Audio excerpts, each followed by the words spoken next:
Welcome to Facilitating on Purpose, where we explore ideas together about designing and facilitating learning.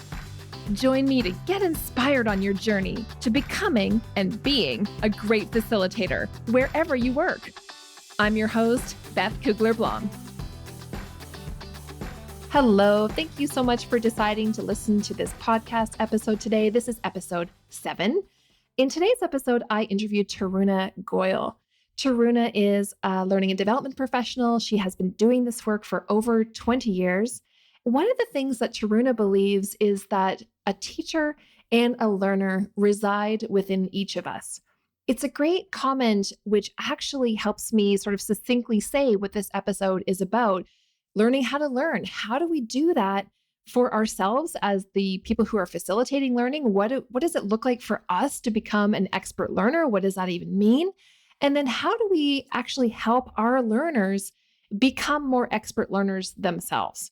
Taruna helps us think about a framework called Universal Design for Learning and how it can really support us in our design and facilitation practice. And if you've been using UDL, then you're going to appreciate this episode because you'll probably be able to round out your experience and your knowledge of the framework with a few tips and strategies that Taruna is going to talk about. But if you've never heard of the framework, then this is going to be a great episode for you as well, because UDL is something that you can absolutely start to look into and to take strategies from it in order to be able to design more inclusive learning and actually learning that helps your learners become more savvy in terms of knowing how they particularly like to learn and what works for them. And so that's what we're going to be talking about today, learning how to learn both for ourselves as facilitators and helping our participants do the same. Enjoy the show. Hi, Taruna. It's so nice to see you. Thank you for being here on the show. Hello, Beth, and I'm so happy to be on this show, and hello to all the listeners of this podcast. I know you've been a learning and development professional for many years.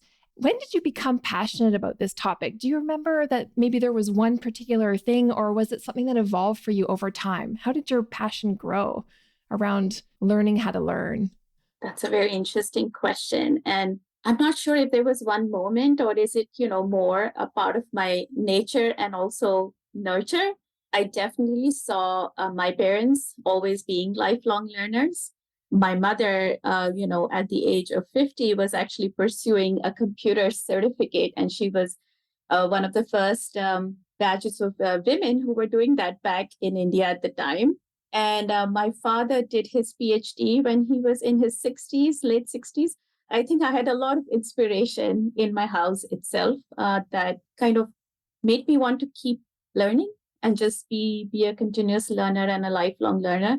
And then, of course, choosing this profession, which is everything to do with instructional design, learning design, adult learning, workplace training. It's difficult not to be a learner yourself when you're attempting to help others learn. Absolutely. I think for me, I've always said it's one of the things that really I get joy out of. And it's why I'm in the field, because I love to learn. I feel very similar to you. My parents were were big role models for me in terms of being teachers and, showing the way. And it's just a great field to be in when you want to be a lifelong learner, isn't it? Absolutely. And I don't know if I've said this to you already, but I think what we're going to be talking about today, it kind of gels so well with the title of your podcast, Facilitating on Purpose, because I feel that that's what it's really about, being an expert learner or being a continuous learner. It's all about doing it purposefully. So I'm glad that we chose the topic that we did. It's great that you mentioned that now, because I've started to ask people at the end of the episode what facilitating on purpose means to them. Do you want to say a little bit more about that now? And, because obviously it's tweaked your interest, just the title of the podcast. And as I was thinking about our conversation today, I thought, this podcast is all about what we're going to be talking this morning. So I think you will hear a lot of my response in how we, chat about the theme for today. But I would say, in short, I would say that, yes, it just makes me want to put myself in the shoes of an active facilitator, somebody who is more strategic, somebody who's doing it with the sense of a goal in mind, and not just because you're standing in a classroom and are expected to facilitate a session, but because you want to do it. You want to facilitate that learning with that group. So a more active role for facilitators, I believe. That's what I'm thinking of at this time. But by the end of the podcast, I'm sure we have lots of other things to say about it. You'll probably have a million other ideas for sure, but that sounds great to me. And I like that you're saying that, someone can be an active and should be an active facilitator, that they're really coming to it, caring about the work in that sense. Maybe it says to me as well. Yeah. Yeah, it's about making a choice and taking responsibility. And that's what the title said to me. If we think about, learning how to learn as our topic today, who do you want to talk about first? Because I know that you think about the idea or the concept of, being an expert learner, both for the participant or the student side, but also the facilitator or the instructor side. Who do you want to talk about first? And we'll go to the other after. Okay. Well, before we start to talk about both the facilitator as well as the learners, maybe we should start by defining what an expert learner really is. There are lots of technical definitions, and I'm not going to attempt to bore you and your listeners with the scientific definitions. And there are lots of learning theories that support the idea of an expert learner. But the way I define it for myself is learners who know how to learn. And they know what their goals are, they know how to achieve those goals. And along the way, they kind of monitor their progress, they reflect on, and then they evaluate their learning. When we're talking about expert learners, we're not kind of seeking expertise in the subject area being taught. Instead, it's the expertise that is associated with learning how to learn, doing it strategically, doing it purposely. As some would say, it's more about expert learners wanting to pursue the mastery of learning rather than the mastery of knowledge. Does that kind of resonate with what you think about expert learners? I think so. And it's this additional stream, or I don't know what you would call it, that kind of runs alongside the learner learning the subject or the content that they're there to learn. Let's say they're trying to learn accounting or something like that. So there's the accounting concept or the content of accounting, but then there's the how do you learn accounting best for yourself and in that group perhaps that you're learning in, and so on. Is that how you think about it? Kind of these parallel tracks or something going on at the same time? Absolutely. I mean, the learners are sitting in our sessions to learn that content. But our goal as facilitators cannot be limited to just teaching them that content. We also have to take an active step to help them learn and become better learners along the way, so that whenever they attend the next session by any other facilitators, they are better learners and more primed to absorb both the content knowledge, but also the skills of learning in a more efficient and effective way. Our conversation is reminding me of one of the statements that I read in a book on universal design for learning by Meyer. And she said that essentially the goal of education, it has shifted from acquiring knowledge to becoming expert learners. And looking at it that way, being an expert learner is a process. It's not a fixed goal. So you only improve with each opportunity to become an expert learner. And it's probably never finished either, is it? Research is coming out all the time on, subjects like neuroscience, and educational psychologists are helping us out. And there's so many more things that we can learn as the years go on, aren't there, about how to learn? Oh, absolutely. And it's a topic that has been explored and written about for many, many years. I think probably, more than 50, 60 years, a lot of research has gone into this area. So yes, I look at it as a continuum. I look at all of us kind of being somewhere on the continuum, some further ahead than others. And when I look at my role and responsibility as a facilitator, I'm looking at moving my learners along that continuum to be better learners. What do you say about the whole thing where when we're learning how to facilitate learning or how to teach, we sometimes mimic those who have come before us, I suppose, like maybe teachers we had or instructors we had when we were in school or, higher education or whatever it was. So I don't remember anyone ever teaching me how to learn. And so is this a foreign concept for some people who facilitate learning because they never really saw examples of this or were taught those strategies themselves? Yes, and I think you hit an important point here, because somehow there can be an understanding or an assumption that all facilitators are, expert learners. themselves. But it's really not true. They may be experts in the knowledge or the subject area that they are teaching. But if we want to guide our participants to develop their skills and an expert learner, we must also become expert learners ourselves. And I think this makes a good segue into talking about the facilitator side of expert learners. And I'm talking a lot about UDL because it's been top of my mind. I've been exploring UDL for a few years now. And for your listeners who are new to UDL, so CAST is a not-for-profit education research and development organization that created the UDL framework and the UDL guidelines, which are the Universal Design for Learning guidelines. And their goal with doing that is to make learning inclusive and transformative for everyone. And UDL guidelines defines expert learners as learners who are resourceful and knowledgeable. They are strategic and goal-directed, and they are purposeful and motivated. UDL has these three main principles: engagement, representation, and action and expression. And there are specific guidelines under each of these principles. The goal of implementing and applying these guidelines is to actually get to expert learners. And the reason why, and I'm sure we can do a whole new podcast on just UDL itself, but the reason why I bring UDL into this picture is that in a book called Universal Design for Learning, Theory and Practice, it's by Meyer, and Gordon, they said that expert learners, they're not created in vacuum. And they argued that actually expert learners require expert facilitators or teachers who are themselves expert learners. And they go a step further and they highlight that, learning environments, they need to support, encourage, and nurture this goal of learning expertise for everyone. So as facilitators, we have to consciously choose to become expert learners ourselves. There is a long answer to how do we do that? And there is a short answer. I guess both are long in some ways.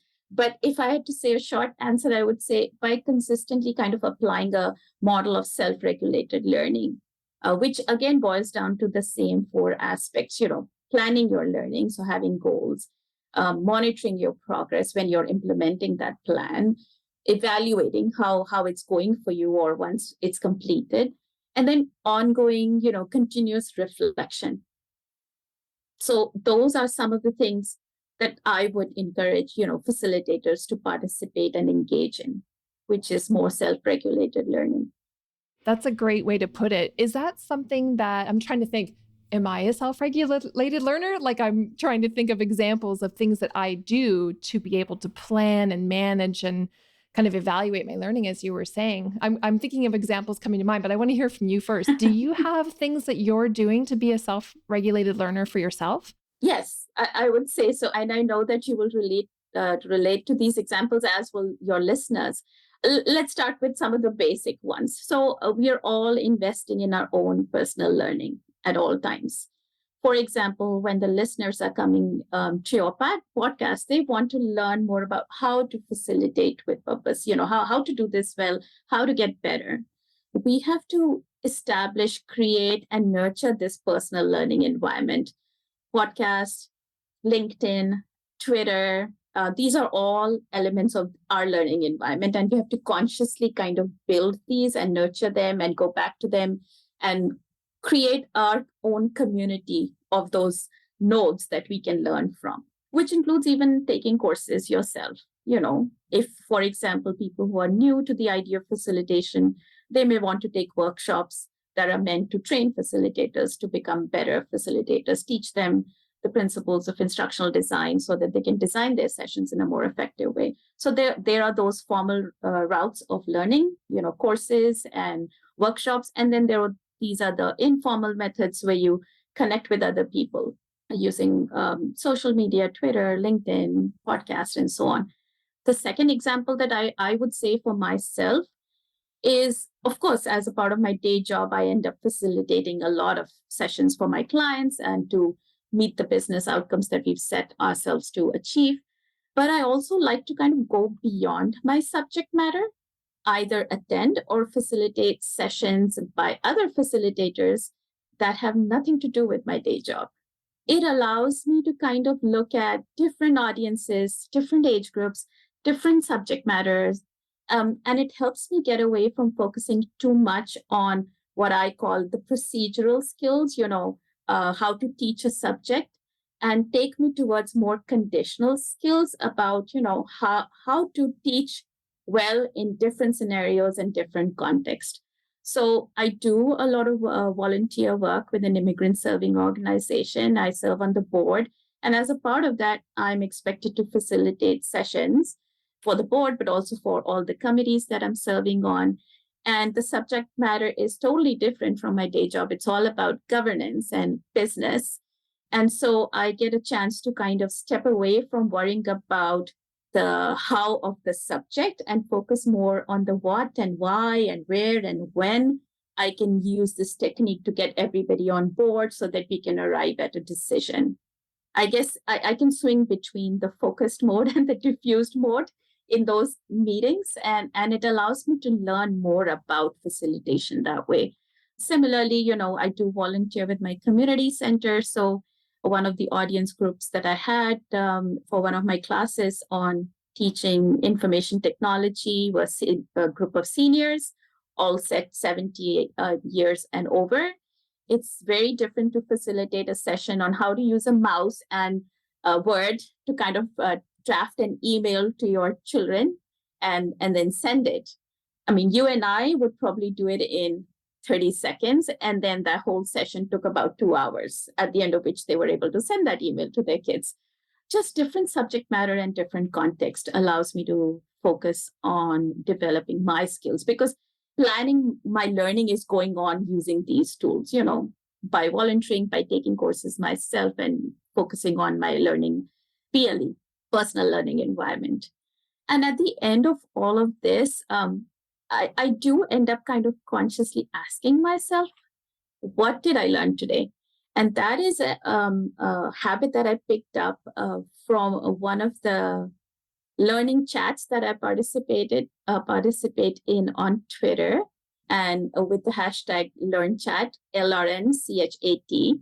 That happens every Thursday, I think. Yes. And the first question that they ask in that chat is, what did you learn today? And when you start to answer that question for the first few times, you're quite focused on, concrete things that you learn. Maybe you learn how to troubleshoot something on the computer, and maybe your audio wasn't working in a Zoom call and you figured a quick way to kind of set that right, or whatever else. And then over time, when you start asking that question to yourself, the answers go deeper, because then you're not focused on these things. You're focused on what was the big picture view of what I learned today or what I learned this week. So just consciously asking yourself and reflecting on what you learned today or in that week. I do see you doing so much of this. We don't actually know each other in person. You and I, do we? But it doesn't matter. But I'm trying to think, okay, how did I, first learn of you? It was through, I think, you using your personal learning network on social media. And I feel like I'm like, do I know Taruna? Like, I feel like I know her. But really, I was knowing you through social media because you were so good at sharing your learning. You are pretty active, especially on LinkedIn. I think you probably show up there. For me, I'm not on Twitter as much, but you're very conscientious, I think, about showing your learning. You're intentional about using social media to further your own learning and connect with your community and to do the same, I think, right? Yes, very much so. And it's funny you mentioned that, because my blog is called Designed for Learning, because that's how I started. And I started it back in 2008. It was more around creating a diary for myself about my learning and capturing that and reflecting on what I've learned and, making sense of things. And I continue to blog even till today. And it allows me, or gives me, that space that I need to kind of sit back and think about, what did I do this month? What do I want to blog about? What is on top of my mind? Just having that activity to do intentionally allows me to kind of take a step back and think about it more deeply. But it also, gives me space and time to unlearn. We're talking a lot about expert learners, learning how to learn. But I think we should also be constantly unlearning. And I think sometimes it becomes even more important to the process of learning than learning itself. And I remember blogging about this at one point, and I went into the dictionary to see what's the definition of unlearning. And it's actually a transitive verb, which basically means to put out of one's knowledge or memory, or to undo the effect of, or discard. So it's an active thing that we need to do. It doesn't happen on its own. We have to choose to empty our own cup. I think it's more difficult and challenging to unlearn. It's uncomfortable because we have to let go of knowledge that has actually served us well. That's right. And it was handed down to us from people or culture or whatever it was. And it feels maybe like a part of us in some ways. It does. I agree. It's an essential part of kind of being in the world today, especially with, all the learning that's coming at us from a cultural perspective and more gender perspective, all the intersectionalities I'm thinking of in this way, that there's a big amount of unlearning the way we thought. We and other people were in the world. We have to constantly challenge that, don't we? And say, do I really know what this is? Or do I need to open myself up a little bit more to others and learning from them?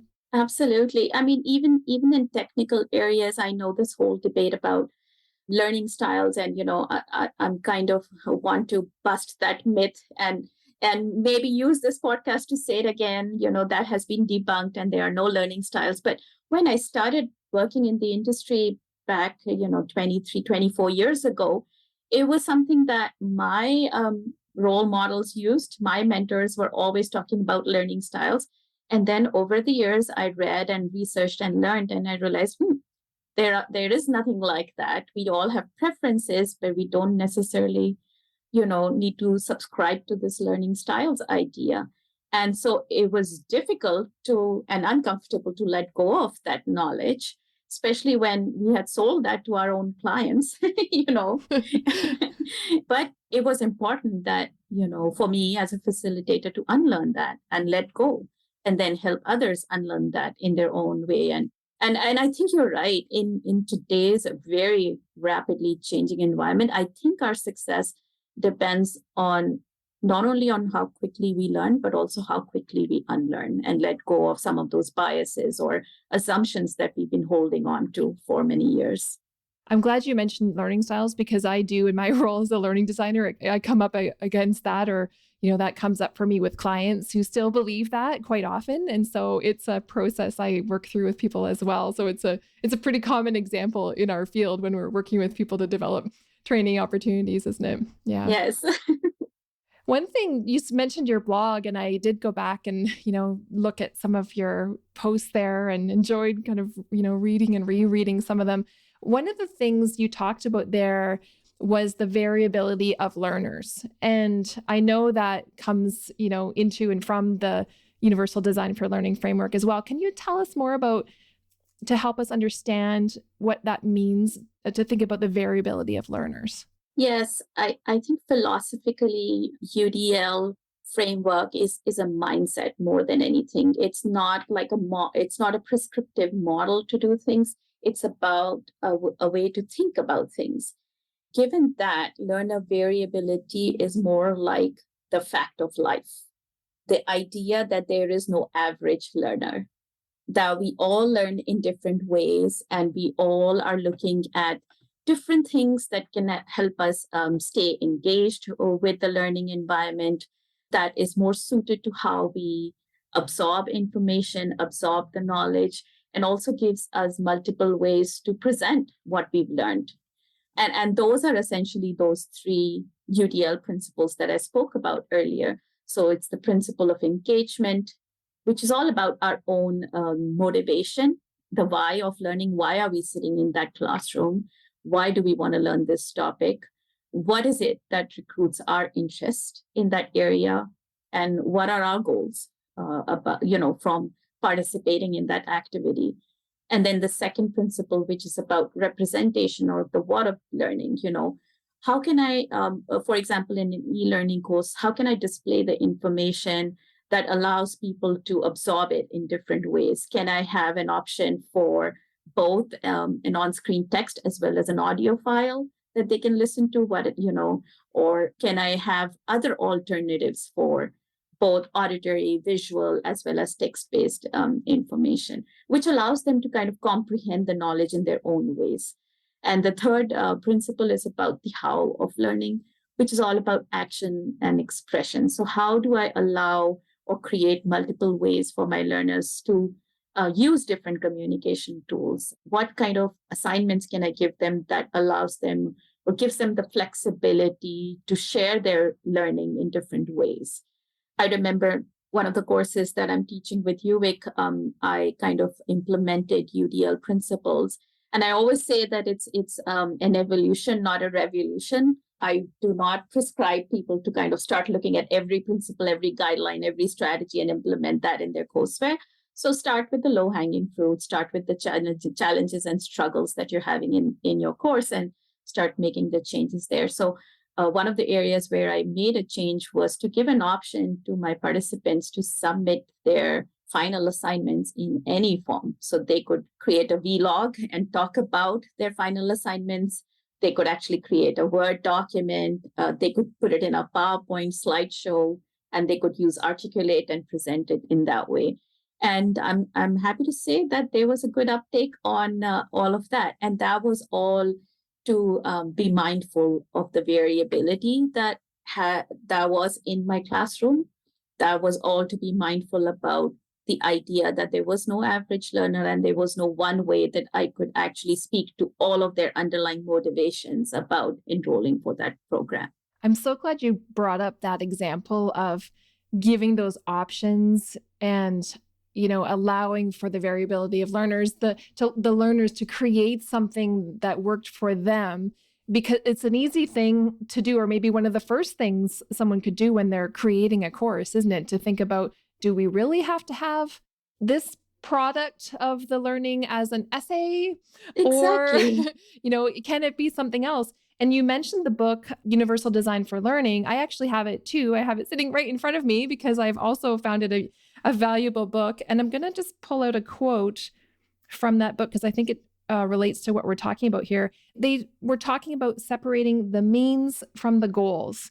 And I know when I started learning about UDL that concept alone was so powerful to me. The quote is from it could be the former US Secretary of Education. It says in the book, tight on goals, loose on means. So can you tell us more about that? What does that mean to you? Because for me, it was very illuminating around my learning design work.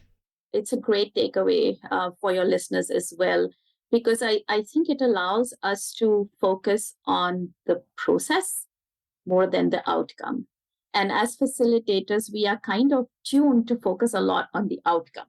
What's the outcome of the session that we're about to facilitate today? And that's where, as facilitators, sometimes we tend to lose focus on the process itself, and also tend to forget that we want to guide the learners to, keep paying attention to the process. And that's what that statement means to me when it says that we think about the means and not so much the outcomes or the products that we are generating. And so the three principles actually encourage us to provide multiple means of engagement, multiple means of representation, and multiple means of action and expression. And that's where that one is coming from. And I spoke a little bit about, as facilitators, how sometimes when we sit in other sessions that are being facilitated by others, or when we're taking sessions ourselves, which have nothing to do with the content area where we are experts, it allows us to kind of move from procedural knowledge to conditional knowledge, or move from, focused thinking to diffused thinking. And that's what allows us to focus on the process and not the outcome. So in our classrooms, how do we highlight that learning process, for our participants? And how do we give them these opportunities where they can do this metacognitive reflection about their own learning process? And one of the ways to do that is to actually give mastery-oriented feedback. When I say mastery, it's not the mastery in the subject. Again, it's more about becoming better learners. And how do we support that? I think it's important to know that participants who are mastery-oriented, they think about learning. They don't necessarily think about proving how smart they are and how much they've learned. So when these participants succeed as facilitators, we need to praise their efforts or their strategies or the way they got to the outcome and not necessarily their intelligence and the product that they created. And that's one way to allow for that to happen. It makes me think of the parenting process, right? Very much It so. was something I learned as a parent to say, okay, great effort, not you're so smart, yet again, you've done well or whatever, like it can kind of be funny about it. But yes, to say you worked hard or this takes work to do this thing well. And that's, yeah. So we can use it at work, but we can use it at home as well, these kind of concepts. Yeah. And I think somewhere when we talk about variability and this directly relates to kind of nurturing expert learners. And I know that we wanted to talk about that side of the coin. So let's just do that now that we've reached that point. You spoke about recognizing variability. And given that, I think if we want to nurture expert learners in our classrooms or courses or whatever means of communication we are using to facilitate sessions, we need to communicate those high expectations for all learners, but also recognize that each of them will progress in their own way, in unique way, to achieve that goal. So, as a facilitator, what we can do is we can actually use feedback, which lets them all know that they are capable of achieving those high expectations. So, sometimes when I have a wide range of participants in my session, some with a lot of prior knowledge in that area and some with not so much information that they already are coming in with, some of those activities that I've set out for them to do, I recognize that those may be challenging for the ones that are new to the subject area. And one of the things that I often say to them is that, I realize that this is a challenge, but I'm confident that you have the resources that you can use to reach that goal.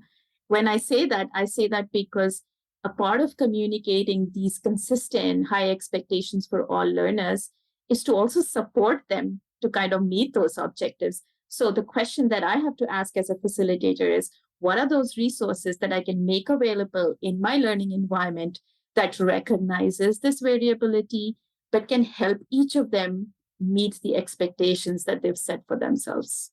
I think that's such a crucial concept because sometimes when I'm working with people and they say, but we have so many different people in the room and they all have different levels of knowledge around the subject. And that's really challenging. And so you're helping us remember that we as facilitators, as designers of that learning and facilitators of that learning experience, maybe have a responsibility. And it's something that can help us along the way, help our learners to provide resources because we walk into it knowing, well, every single group we work with actually has a variability in terms of people's knowledge and experience and whatnot. And so should we provide the resources for people to kind of take charge of their own learning as much as they're able to and give them that efficacy, I suppose. Absolutely. And it's important that we kind of remember that there is no homogeneous group. There is no average learner. There is no average class that we have. And each of them comes with their own unique set of experiences, prior knowledge, and motivations to kind of join us that day. And it's important that we recognize that by doing our bit. That's the way to recognize it, not just by creating an opening statement about accessibility and recognizing the range of audience we have, but actually doing the task, creating strategies that speak to a range of learners.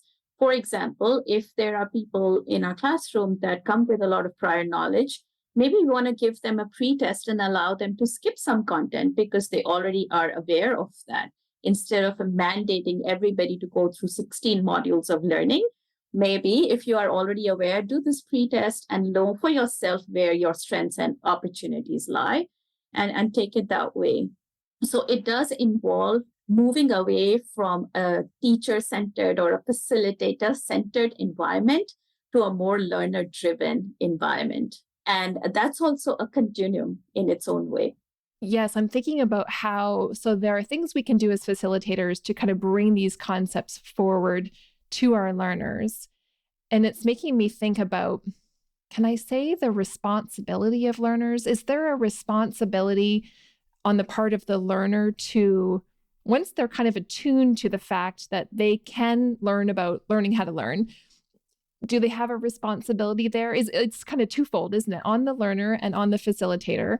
And if everyone knows about learning how to learn concepts and strategies, there's kind of both sides are working together then to a great end, maybe? Absolutely. There isn't a better way to say this than what you've just said, because learning is a two-way street. Both the facilitator and the learner has a role to play in reaching that goal of becoming expert learners. And when I say, moving away from that teacher-centered or facilitator-centered to a learner-driven environment, it's not a fixed kind of a scale. A lot of our classrooms may need a more facilitator-centered environment because those are the goals of that training. We need more directive learning. Maybe the audience profile needs that much of direction, but we need to be able to recognize that in the same classroom, we may need the three different types of environments for different types of learners. And yes, the learner definitely has an equal responsibility to kind of self-direct, themselves, have some goals for themselves, identify what kind of challenging experiences they're going through, and reach out to the facilitator to talk about those experiences. And on the other side, the facilitator has to create the right environment where the learner feels that accountability, responsibility, and feels free to come and kind of speak to the facilitator about how their learning process is unfolding for themselves. So yeah, there is definitely a role to play for both the learner as well as the facilitator. And I guess every time I'm talking about this, I'm thinking in terms of continuum, because there are no absolutes. There is no wrong or right here. And maybe a very directive learning environment might be needed in one context, and a very constructive learning environment may be required in a different context. But at all times, I feel that we are talking about what the core theme of being an expert learner is: learner agency, to give them the ability to set their own goals, to think about their own. And UDL does that very well. UDL talks about giving learner voice and giving learner choice. And there are many other instructional approaches and strategies that talk about creating, a range of engagement, motivation, and ownership for learners to believe that they have the agency to kind of self-direct their learning. It's such a hopeful thing for me. And I like the idea that you're saying it's kind of a continuum, because when these concepts are new to either a facilitator or a learner, maybe they can only go so far because it's so new to them. It may be overwhelming, but as they grow in their knowledge and skill and just comfort level with, being able to, I guess, ask for what they want, or, say the things they need to say as the facilitator, then it just hopefully gets easier over time. But it will never kind of reach the end. We are all individuals, aren't we? I'm thinking some learners may never feel the comfort to go to an instructor and say what they need. And so we just have to keep trying, don't we, as facilitators? Absolutely. And not everything is for everyone. Maybe some of us like to set our own goals, and others like to be supported. To each their own, as long as we recognize that that's where it's coming from. In my courses and in my sessions, I do invite learners to kind of reflect on a learning goal for themselves, and you set that using a lens of their own personal experience, or whatever they want to accomplish. If I feel that that learning goal is kind of too easy for them, or maybe too out of scope, but then that allows us an opportunity to discuss together. But the idea behind inviting them to set their own learning goals is I want to be able to make relevant connections for them. I want the goal to be purposeful and meaningful for them, for that day, for that opportunity. And that allows them to kind of maximize whatever they've learned and transfer it to their real work. Which is such the key for me of when people say, but how do we engage this group? Relevance and meaning is one of the biggest ways we can do that. Would you agree? Absolutely. So one of the techniques to do that is to actually allow them to set their own goals, because there is nothing more meaningful than sitting in a classroom and identifying for yourself, why am I here? Am I just taking a day off today from work and sitting in this classroom? Or do I really want to accomplish something? And why is it that I want to accomplish that? What is the challenge that I'm having at my work that is not allowing me to bring my, full self to work, not allowing me to be efficient and effective at work. And which is why this is my goal from the session today.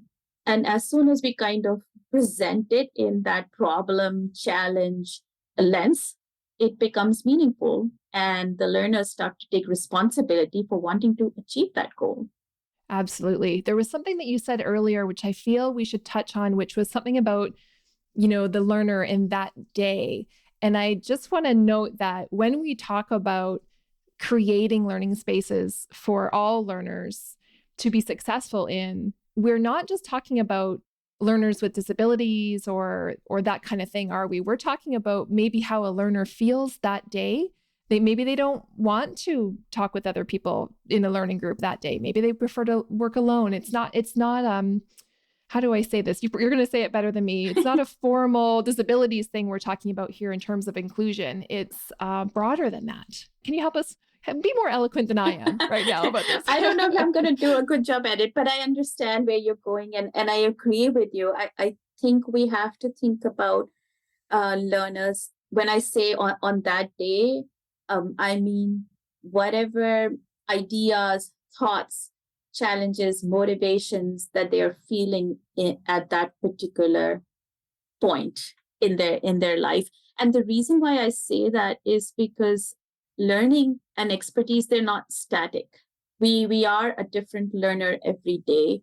And that's why I kind of like UDL, because it encourages us to use multiple means. And so today I might be feeling like creating a video because I'm looking really happy and peppy. I'm wearing a bright t-shirt and You are. Yes, and I'm in the Friday mood. So for my course final assignment, I'm going to make a video today because I'm up for it.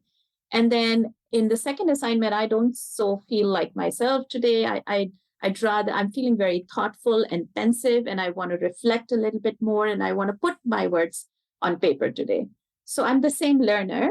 It's just that whatever are my motivations or stimulations or thoughts and challenges, they are kind of leading me into a different, or wanting me to choose a different option. But if my facilitator didn't set up those options for me, I am forced to use a video as all my final assignments, even when I'm not up for it. And that might reflect on the kind of work that I produce eventually. Absolutely. Or you're forced to have to go talk to the facilitator about what you need. And you might not do that. And so, yeah, you're kind of stuck, aren't you? Yeah.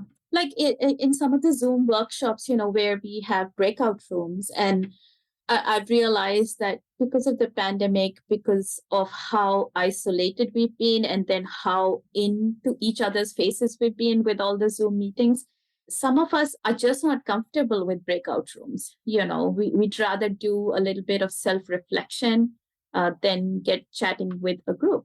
And that's okay. So in a Zoom webinar where I'm doing some activities where everybody's expected to kind of join a group, there are various approaches. I can ask the group, would you like us to set the groups? And then you can just automatically join them.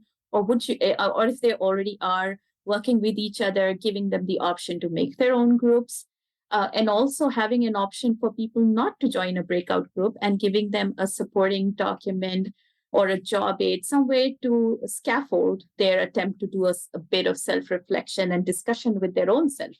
And so allowing them the opportunity to stay in the main room or use the self-reflection and come back to the session in 15 minutes. So just having all of these options to allow for and recognize that variability that exists in that room that day. Yeah. And I had learning around that too this year because I blogged about it, just like you. I do a few blog posts here and there and talked about someone leaving my workshop because I put them in a breakout room to discuss something with another person.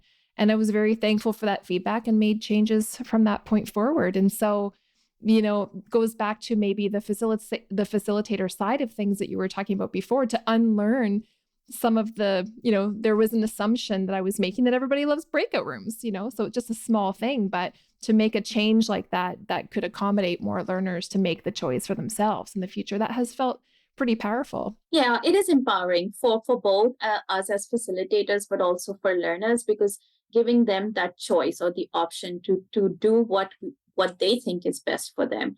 But every time that we're giving choice and voice to our learners, we are recognizing and supporting their ability to become better learners. So it's only learners who want to become better learners that want the choice and voice, right? Yeah. Because for everybody else, let's go with the flow. Let's do what our instructor is telling us to do. But if you really want to become better at learning, you want to exercise your right to have a choice and your right to have a voice in your own learning. And we don't even have to say, listen, I'm giving you this choice because I want you to take charge of your own learning. We don't really have to be that meta about it, do we? But we just do the things, and then maybe they learn through being a part of our groups and seeing what we're doing, and they can maybe, learn along the way and ask for more things with other people in the future when they're in their classes instead. Yeah. And I think, generally speaking, yes, I don't think every learner will find a value in us making our designs transparent to them, because we are the experts. We know about human learning. We know about learning design, and they may not appreciate some of the nuances associated with why we did something. But I found that with some learners, I do like to kind of get meta about it, where at the end of the learning process, where I am guiding their self-reflection, but I'm also secretly looking at ways to improve myself as a facilitator. I'm asking them, so how was the learning process for you? So in this assignment, you were given a choice of 3. Was it useful to have a choice, or did you really not care for it? And the most logical option was always submitting it in a Word document. So as I'm encouraging my learners to kind of take risk and stretch beyond their typical choices and allow for that reflection on their success and challenges, I'm also using all of the information that they share with me as a facilitator and think about, so did I do enough, to foster that collaboration that I wanted the learners to have? Did they talk about their learning experience? What did they really enjoy? And how did I model being an expert learner to them? Which brings us full circle, doesn't it? From where we started the conversation is, Absolutely. if we're in this business because we like, and love the idea of being a lifelong learner, then that reflective practice piece has to be part of our existence as a designer and facilitator of learning. Absolutely. And I think it's probably the most important piece of it all. As much as we want the learners to take responsibility for their learning, we also want to take responsibility for the efficacy of our own facilitation and our skills as a facilitator. And that involves thinking about, what am I expecting learners to kind of go in their learning? Or how do I persevere in my work as a facilitator? What are some of my underlying philosophies about learning? What kind of enables me as that facilitator or that leader of learning to recognize my own success and challenges in the program? So there's a lot of self-reflection, which becomes a key component of becoming an expert learner. Well, I really want to keep talking, but we really should close this episode at some point, Taruna. I'll circle back to the facilitating on purpose piece. Is anything else coming up for you? Do you want a final word on what it means for you to be facilitating on purpose in this way as an expert learner who is helping our learners also be the same? Oh, well, I think I only have a few parting words, which is to stay humble and stay curious, because I think those are some of the important traits of being an expert learner. And if you're not curious, we cannot continue to learn. So stay curious. Thank you so much. That's fantastic. That's just great advice for life in general, but absolutely in the field that we're both in. Thank you so much for being with us. Thank you so much for having me on this podcast, Beth. It was so much fun talking to you today. For the next episode of the podcast, I'm doing something a little bit different. I'm not just interviewing one person, I'm interviewing 3. And who they are is pretty special to me. I'm interviewing my parents, Ron and Elaine Kugler, and my older brother, Kevin Kugler. Why am I interviewing my family? Well, my parents were teachers, and I've mentioned this before. My brother and I never became teachers, but we did end up in careers that are related to education. I own my own business as a learning designer and a facilitator, and Kevin started and runs STEM Camp in Ontario, a science, technology, engineering, and math summer camp for kids. So did mom and dad do something to grow us into people who wanted to be in education careers?